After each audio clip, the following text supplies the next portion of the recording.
జిమ్ముకు పోయి అన్ని అడ్డమైన స్టెరాయిడ్స్ తాగి కండాలు పెంచుడు కాదు, ఇంట్లోనే ఉండి మంచిగా సిక్స్ ప్యాక్ ఎట్లా పెంచుకోవాలో ఎరికేనా? అగో ఎవరన్నా కండాలు పెంచాలంటే జిమ్ముకు పోయి బరువుల్లో ఆవడతారు, ఇంటికాడుంటే కండాలు ఎట్లా పెరుగుతాయి అంటారా? మన మలి ముఖ్యమంత్రి యనమల రేవంతాల సార్ మాటలనే ఈనుండ్రి. అయ్యా రేవంతాల సారు, సిక్స్ ప్యాక్ సీక్రెట్ ఏందో చెప్పుండ్రి. పోయి ఎక్కడెక్కడో పోయి ఏదో కొత్త రకాల వంటలు, కొత్త రకాల డైట్ అని తీసుకొస్తున్నారు కొత్త కొత్తవి.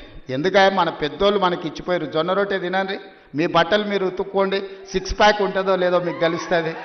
విన్నారా ఏమంటుండో? ఇంకా మస్తుగానే అన్నాడు మొత్తం ముచ్చటి నుండి. మీ బట్టలు మీరు ఉతుక్కొని జొన్న రొట్టె తింటే మీరు ఏ జిమ్ములకి వెళ్ళి కండలు పెంచాల్సిన పని లేదు, ఆటోమేటిక్గా మీరు సిక్స్ ప్యాక్ తయారవుతారు.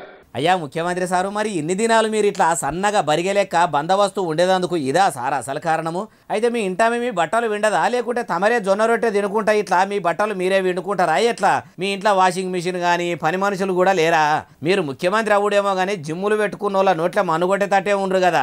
సిక్స్ ప్యాకులు పెంచేటోళ్ళు మా పెంచుతారు, సిక్స్ ప్యాకుల ముచ్చట అట్లుండని కానీ సిక్స్ గ్యారంటీల ముచ్చట ముంగటేసుకుంటే మంచిగా ఉంటుంది.